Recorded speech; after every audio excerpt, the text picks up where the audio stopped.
Mister Gopal, कुछ लोग कह रहे हैं कि ये पब्लिसिटी स्टंट है। इस बारे में आपकी क्या राय है? आपने ये केस क्यों किया? Sir, Gopal sir, sir.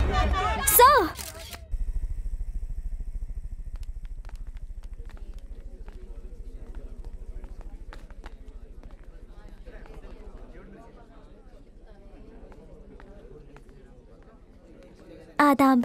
तुम यहाँ क्या कर रही हो? अब्बा जान ने मुझे भेजा है, आप वहाँ बैठ जाइए। देखो, जज ने कुछ पूछा तो। ढोकला चोर,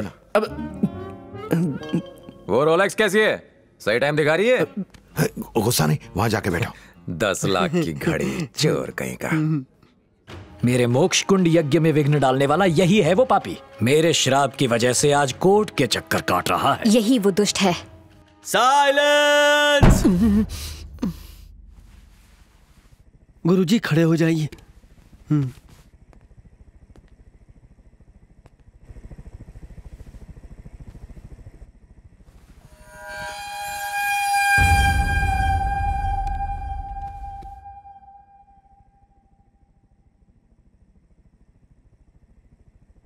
Haridas Gopal Rao. Present sir. Order order. क्या तुम अपना केस खुद लड़ोगे? सर, कोई वकील मेरा केस लड़ने को तैयार ही नहीं है, तो इसलिए अपने केस की पैरवी मैं खुद ही करूंगा। माय लॉर्ड, ये एक बेसलेस केस है, done just for publicity. Further court hearings के लिए कोई वजह ही नहीं है। So I suggest under order 7, rule number 11 of the code of the civil procedure, इस केस को स्ट्रेट अवे डिसमिस किया जा सकता है for out of clause action. Thank you. Sir ji, मुझे कोर्ट की टेक्निकल भाषा नहीं आती है। अगर आती भी तो उसका कोई फायदा नहीं होता। मैं अपनी सीधी भाषा में बात कहूंगा। बेसलेस कह के ये इस केस को क्लोज करना चाहते हैं, यही बात है ना सर? ऐसे वकीलों के लिए हर केस एक सूटकेस जैसा है, पर मेरे लिए ये मेरे दुख और आंसुओं की अभिव्यक्ति है। प्लीज मुझे मेरे दुख बताने दीजिए। जज साहब, एक भूकंप में मेरी दुकान ढह गई। 1 करोड़ का इंश्योरेंस करवा रखा था। इंश्योरेंस वाले कहते हैं मेरी दुकान भगवान ने तोड़ी है। कहते हैं कि ये एक्ट ऑफ गॉड है, जिसने तोड़ा है वही इसका पैसा भरेगा, इसीलिए भगवान से मांग रहा हूं। अरे मूर्ख, दुष्ट प्राणी, भगवान से दुश्मनी लेगा तो बर्बाद हो जाएगा। Order order. आपको कुछ कहना है तो विटनेस बॉक्स में आकर कहिए। भगवान इसकी नादानियों को माफ करना, ऐसे अज्ञानी को सद्बुद्धि देना, इसे सही पथ दिखाना। भगवान इसका अहंकार माफ करना। रात को सपने में जब आकर मैं आपसे मिलूंगा, तब इस अज्ञानी और पापी के लिए मैं आपसे माफी मांगूंगा। अरे भगवान तुम्हारी दुकान क्यों तोड़ने लगे? मैं भी तो यही कह रहा हूं। भगवान के पास बहुत इंपॉर्टेंट काम होंगे, वो अपने काम छोड़कर मेरी दुकान पर टाइम क्यों वेस्ट करेंगे? आप कंपनी से कहिए सर कि वो मेरे पैसे मुझे दे दे। Objection your honour. कंपनी इन्हें पैसे किस लिए दे? योर ऑनर, मैं पेश करना चाहता हूं कंपनी के टर्म्स एंड कंडीशंस की लिस्ट। Exhibit number 1। ऐसा है तो भगवान से पैसे दिलवाइए। चलो बुलाइए उन्हें, राम को, कृष्ण को, शिव को। ओम बूम बड़म बम बड़म बड़म बूम, ऐसे आपको कई जादुई मंत्र आते हैं, बुलाइए उन्हें। भगवान सिर्फ हम जैसे ज्ञानियों को दर्शन देते हैं, तुझ जैसे अज्ञानी के सामने प्रकट नहीं होते। कोई होगा तो आएगा ना। धर्म के नाम पर खुली दुकानों में रोज करोड़ों का टर्नओवर होता है, उसमें से 1 करोड़ मुझे दे दो, छोटा सा हिस्सा है। अपनी दुकान के स्पेशल डिस्काउंट कूपन दूंगा। I object your honour. भगवान की निस्वार्थ सेवा को ये एक बिजनेस का नाम दे रहे हैं। सेवा? यहां सेवा कहां है सर? मंदिर के बाहर चप्पल रखने से लेकर प्रसाद मिलने तक सब कुछ बिजनेस है सर। नारियल खरीदो, फूल खरीदो, फल खरीदो, आरती करने से लेकर हवन करने के लिए अलग अलग रेट्स तय हैं। ये सब क्या है? बिजनेस ही तो है सर। फ्री में दर्शन करना धर्म है, टिकट लेकर दर्शन करना धर्म कहलाना चाहिए। रिसेशन के समय में जब दुनिया के सारे बिजनेस लॉस में जाते हैं, इनका धंधा डबल हो जाता है। मेरे जैसे कष्ट भोग रहे लोग इन्हें दक्षिणा देते हैं ताकि हमें सही रास्ता दिखा सकें। यही एक बिजनेस है सर जो कभी लॉस में नहीं जाता। ऊपर से ये लोग टैक्स नहीं भरते। क्यों स्वामी, सही कह रहा हूं? रिलैक्स। ठीक है, एक बात मान लेते हैं कि ये बिजनेस कर रहे हैं। अगर तुमने इंश्योरेंस प्रीमियम समय पे भरा है तो उनसे पैसे क्यों नहीं मांगते? ये स्वामी तुम्हारा नुकसान क्यों भरेंगे? बोलो। क्योंकि मैं इनको भी प्रीमियम भरता आया हूं। What nonsense you are talking? मैं जानता था कि ये सवाल जरूर पूछा जाएगा, इसीलिए मैं अपने साथ इसका प्रूफ लाया हूं। पिछले 18 सालों से जितने मंदिरों में दक्षिणा के नाम पर प्रीमियम भरता आया हूं, उन सब की रिसीट लाया हूं। इनमें से कुछ अपनी माताजी के कहने पर भरे और कुछ दक्षिणा अपनी पत्नी के कहने पर। ये देखिए, मेरी जिंदगी का पहला प्रीमियम 1100 रुपए उस वक्त तिरुपति के मंदिर में पे किया था। और भी कहीं है। गणपति के स्टॉल के लिए हर साल 5000 रुपए का चंदा देता हूँ। उसे स्टॉल नहीं कहते मूर्ख, उसे पंडाल कहा जाता है। जानता हूँ। 3 साल पहले मेरी दादी सीढ़ियों से गिरी। डॉक्टर्स ने उम्मीद खो दी थी। एक पंडित ने कहा कि महामृत्युंजय का जाप करवाइए, वो बिल्कुल ठीक हो जाएंगी। मैंने जाप करवाया, दादी ऊपर चली गई और 30,000 खड्डे में। और सुनिए, दरगाह के लिए चादर, चर्च के लिए कैंडल्स, मंदिर में अगरबत्तियां, आश्रम में चंदे, पिछले 15 सालों में मैं इन सारी दुकानों पर 10 लाख से ऊपर खर्च कर चुका हूं। तेरा सर्वनाश होके रहेगा। इन पवित्र स्थलों को दुकान कहकर तू उनका अपमान कर रहा है। ये सब ईश्वर के घर हैं, जहां लोग अपने परिवार की सुख सुरक्षा के लिए चंदा देते हैं। तो फिर मेरे परिवार की सुरक्षा का क्या? उसके लिए तुम्हें भगवान से बात करनी पड़ेगी। स्वामी जी से बहस क्यों कर रहे हो? अच्छा, ख्याल नेक है। आपके पास मोबाइल तो होगा, बताएंगे उसमें कौन सा सिम है? रिलायंस। मान लीजिए आपका सिम काम नहीं कर रहा है, तो आप कस्टमर केयर पर कॉल करेंगे या फिर सीधा अंबानी को फोन लगाएंगे कि मुकेश भाई मारो सिम चालसी नहीं। Order order. तुम्हारा मतलब ये स्वामी भगवान के ऑफिसर से? नहीं, ये किस एंगल से ऑफिसर्स हैं? नहीं, ये तो इनकी चेहरे को देख के तो लगता है कि ये सेल्समैन है, भगवान के कलेक्शन एजेंट। न्यायाधिपति जी, ये मूर्ख, अधर्मी और नास्तिक है। इस अधम को तनिक भी आभास नहीं है ये क्या कह रहा है। हम संत हैं, हम तो इसे क्षमा कर देंगे, परंतु इतने घोर पाप के लिए ईश्वर क्षमा नहीं करेंगे। अगर अपने मन में भगवान के लिए क्रूरता रखेंगे तो जिंदगी भर चैन से नहीं जी पाएंगे। क्या तेवर है बाप?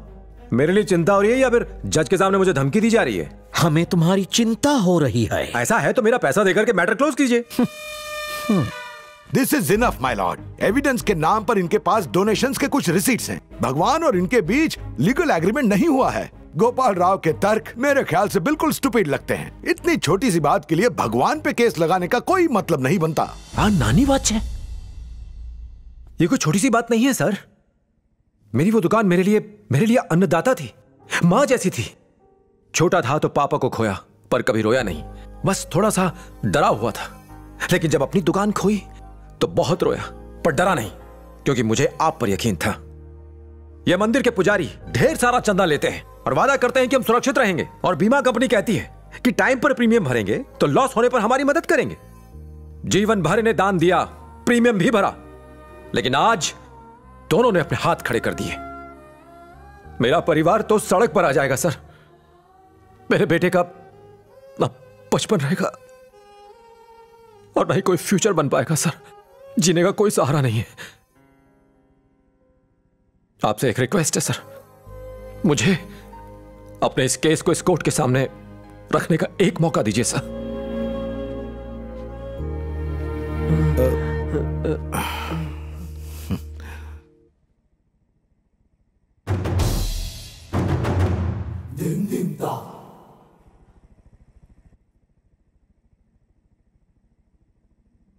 एक मिडिल क्लास आदमी के लिए 1 करोड़ बहुत बड़ी रकम होती है, खासकर जब उसकी दुकान उसका एकमात्र कमाने का जरिया हो। यह कोर्ट इस केस को एक्सेप्ट करती है।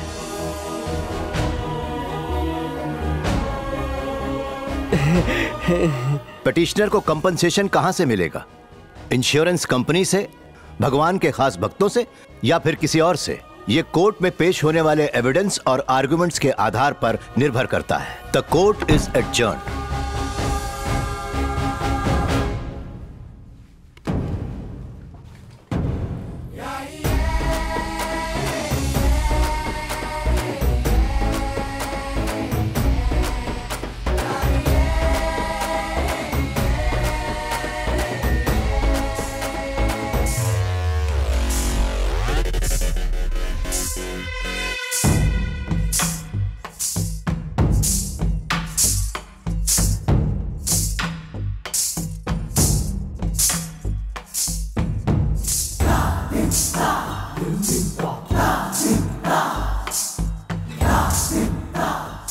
ये एक सरकारी क्षेत्र है, यहाँ तुम पूर्णतः सुरक्षित हो, परंतु यहाँ से निकलने के पश्चात स्वयं की रक्षा कैसे कर पाओगे?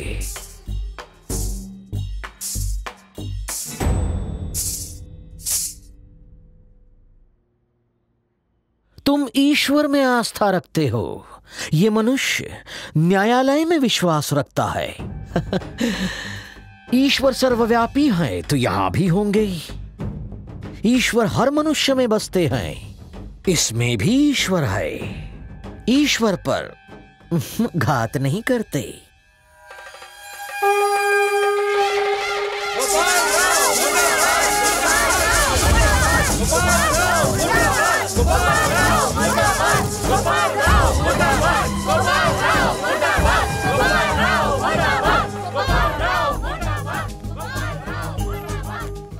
सुन राजू, मैं वकील से मिलके आता हूँ, तू सीधे तो घरे जा। ठीक है गुरुजी।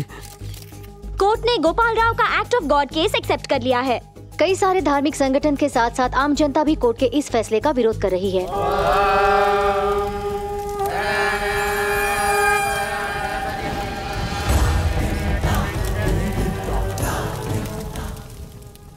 ईश्वर भक्ति से काम नहीं चलेगा, भगवान का डर होना भी आवश्यक है। यह करोड़ों का बिजनेस है। भोपाल, क्षमा करना सबसे बड़ा पुण्य है। वही होगा जो ईश्वर चाहेंगे।